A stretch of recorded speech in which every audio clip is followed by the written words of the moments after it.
بسم اللہ الرحمن الرحیم۔ تاریخ کے ایک اہم موڑ پر ایک ایسا نام ابھرتا ہے جس نے نہ صرف سلطنتوں کے نقشے بدلے بلکہ مذہبی فکر کے توازن کو بھی بدل کے رکھ دیا۔ یہ نام ہے طغرل بیگ کا۔ یہ وہ شخص تھا جس نے فاطمی اسماعیلی شیعہ خلافت کے اثر کو مشرق میں روکا اور بغداد میں عباسی سنی خلافت کو دوبارہ قوت عطا کی۔ لیکن سوال یہ ہے کہ طغرل بیگ کو اس مہم پر چلنے کی ضرورت کیوں پیش آئی؟ آخر فاطمی حکومت ایسی کیا چیز تھی جس کے خاتمے کو ایک مقدس مشن سمجھا گیا؟ لیکن آخر طغرل بیگ نے بغداد میں شیعہ حکومت کا خاتمہ کیوں کیا؟ ناظرین، فاطمی خلافت ایک شیعہ اسماعیلی حکومت تھی جو 10ویں صدی میں شمالی افریقہ سے ابھری۔ اس کا آغاز 909 عیسوی میں عبداللہ المہدی باللہ کے ذریعے ہوا، جس نے مصر میں اپنی خلافت کا آغاز کیا۔ اسماعیلی ایک مخصوص شیعہ فرقہ ہے جن کا عقیدہ ہے کہ خلافت صرف انہی کے پاس ہونی چاہیے۔ یہاں یہ جاننا بھی اہم ہے کہ فاطمی خلفاء اپنے نسب کو حضرت علی علیہ السلام سے جوڑتے تھے اور خود کو مہدی فاطمی کے پیروکار قرار دیتے تھے۔ ان کا تصور خلافت ایک دینی قیادت کا نظام تھا جس میں امام نہ صرف سیاسی قائد ہوتا تھا بلکہ مذہبی ہدایت کا واحد سرچشمہ بھی سمجھا جاتا تھا۔ دعات، جو کہ عربی لفظ ہے جس کا مطلب ہے دعوت دینے والا یا تبلیغ کرنے والا، یہ افراد اپنے عقائد کو پھیلانے کی کوشش کرتے تھے اور مشرقی وسطی، ہندوستان، ایران اور مصر تک فاطمی حکومت کے عقائد کا پرچار کرتے تھے۔ دعات کے ذریعے فاطمی خلافت نے اپنا نظریاتی اثر و رسوخ بڑھایا۔ ان دعات کی سرگرمیوں میں نہ صرف مذہبی تبلیغ شامل تھی بلکہ سیاسی روابط قائم کرنا، خفیہ پیغامات پہنچانا اور یہاں تک کہ بعض اوقات حکومتوں کو غیر مستحکم کرنا بھی ان کے مشن کا حصہ تھا۔ یہ ایک منظم نیٹ ورک تھا جو ایک قسم کی انٹیلیجنس ایجنسی کی طرح کام کرتا تھا اور جس کا مرکز قاہرہ میں دارالحکمہ نامی علمی ادارہ تھا۔ یہ حکومت صرف سیاسی نہیں تھی بلکہ مذہبی بھی تھی۔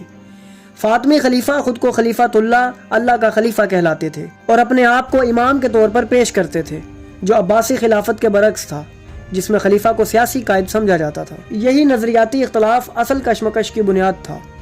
عباسی خلافت اہل سنت والجماعت کے عقائد کی نمائندہ تھی، جہاں اتحاد، صحابہ کرام کی عظمت اور سیاسی خلافت کا تصور غالب تھا، جبکہ فاطمی خلافت میں امامت، غیبت اور باطنی علم جیسے تصورات کو مرکزی حیثیت حاصل تھی۔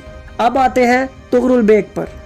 طغرل بیگ نے 1055 عیسوی میں بغداد میں قدم رکھا۔ وہ سلجوقی سلطنت کے بانی اور ایک ترکی سپہ سالار تھے جس نے عباسی خلافت کو دوبارہ اپنی گرفت میں لیا۔ اس وقت بغداد میں آل بویہ خاندان کی حکومت تھی جو کہ ایک شیعہ حکومت تھی اور اس کا اثر و رسوخ عباسی خلیفہ پر مکمل تھا، جو کہ ایران سے تعلق رکھنے والا ایک شیعہ قبیلہ تھا۔ عباسی خلیفہ کے تحت موجود تھا لیکن اصل طاقت آل بویہ حکمرانوں کے ہاتھ میں تھی۔ عباسی خلافت اس وقت خلیفہ القائم باللہ کے زیر قیادت تھی لیکن اس کے اثرات کافی کمزور ہو چکے تھے اور آل بویہ حکمران اس کی جگہ حکومت کرتے تھے۔ طغرل بیگ نے آل بویہ حکمرانوں کے اثر کو ختم کر دیا اور عباسی خلیفہ کو اپنے سرپرستی میں لے لیا۔ اس کی مہم محض سیاسی قبضہ نہیں تھی بلکہ طغرل بیگ نے علماء، محدثین اور فقہاء کی سرپرستی بھی کی۔ اس نے بغداد میں سنی مدارس کے قیام کی راہ ہموار کی اور امام ابو حنیفہ اور دیگر سنی ائمہ کے نظریات کو فروغ دینے کی کوشش کی۔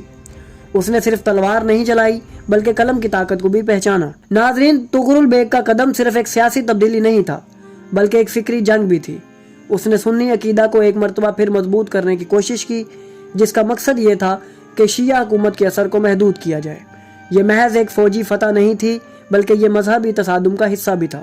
طغرل نے اس قدم کے ذریعے عباسی خلافت کے لیے ایک نئی زندگی دی اور شیعہ اسماعیلی حکومت کی بڑھتی ہوئی طاقت کو روکنے کی کوشش کی۔ طغرل بیگ نے اہل سنت کے لیے ایک محفوظ ماحول بنایا جہاں علماء اور طلباء بغیر خوف کے علم حاصل کر سکیں۔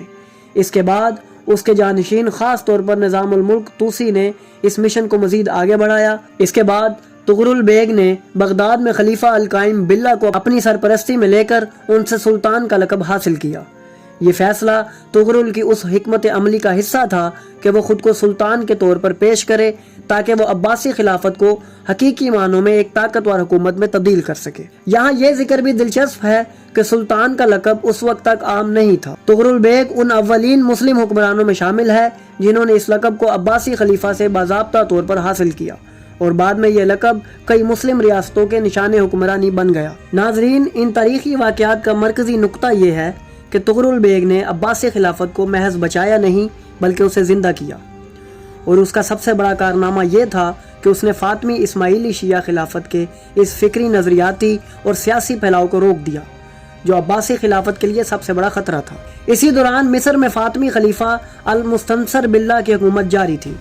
یہ وہی دور تھا جب فاطمی خلافت اپنے عروج پر تھی، لیکن مشرق میں طغرل بیگ کی مداخلت نے ان کے منصوبوں کو روک دیا۔ ایک طرف خطے میں عباسی خلافت کا نام واپس آیا تو دوسری طرف فاطمی خلافت کا مشرقی اثر کمزور ہونے لگا۔ ناظرین، یہ تھی طغرل بیگ کی وہ کہانی جو محض سلطنت کا قصہ نہیں بلکہ فکر کا مارکہ ہے۔ اگر آپ اس موضوع کو مزید گہرائی میں دیکھنا چاہتے ہیں تو تبصرے میں اپنی رائے ضرور دیجیے، کیونکہ اگلی ویڈیو میں ہم ایک اور عظیم کردار صلاح الدین ایوبی پر بات کریں گے، ایک اور سنی سپہ سالار جو شیعہ فاطمی خلافت کو ختم کر کے بیت المقدس کی طرف بڑھا۔ اور اگر آپ کو ہماری یہ کاوش پسند آئی تو ہماری ویڈیو کو لائک کریں، ہمارے چینل کو سبسکرائب کریں اور بیل آئیکن کو بھی دبا دیں تاکہ آپ کو ہماری آنے والی مزید ویڈیوز ملتی رہیں اور آپ علم سے مستفید ہوتے رہیں۔